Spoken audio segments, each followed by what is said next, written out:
Welcome back mga kalapatid, si Padrino, ang kulit na naman oh. Buksan natin to, lipad na. Ay magsipagliparan ah, ito magkapatid ah. Ang nakain nyo, yung lumipad.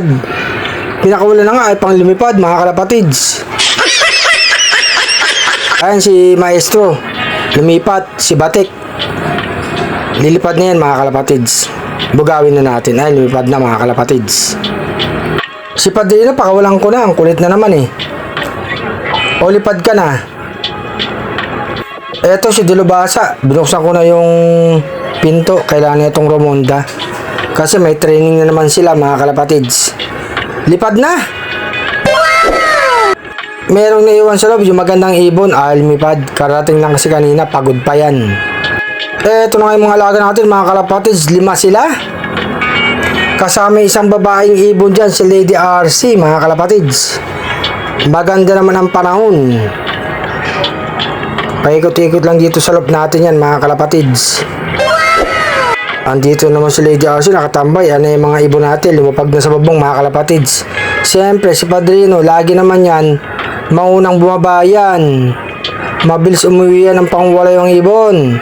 Kaya masarap pakawalan to mga kalapatids.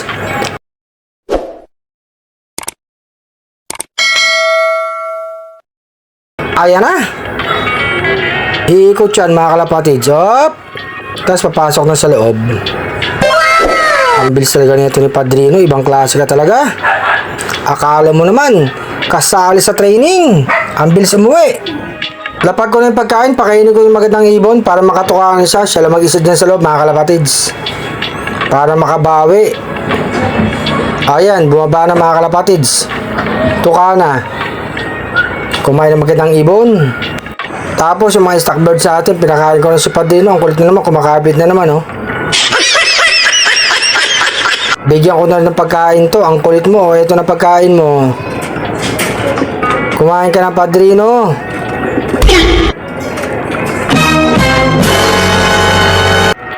Pakainin ko na rin yung 2 batang ibon mga kalapatids. Magagana na silang kumain.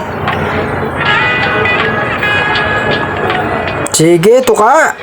Anak na to ni RC Stichelbout mga kalapatids. Bigyan ko ng inumin yung magandang ibon. Wow na wow. Saan kaya napadpad to? Nangapa. Nabigla sa Santa Rosa, Laguna. Eto na yung ibang ibon natin mga kalapatids. Papasok na yan. Si Maestro, mukhang siya mauna mga kalapatids. Tatalo na yan. Talo na. Kasya ka dyan, Maestro. Talo na. Ayan na. Si Batik, eto medyo hirap pumasok to si Batik eh. Hop, tignan nyo. Hop. Hop.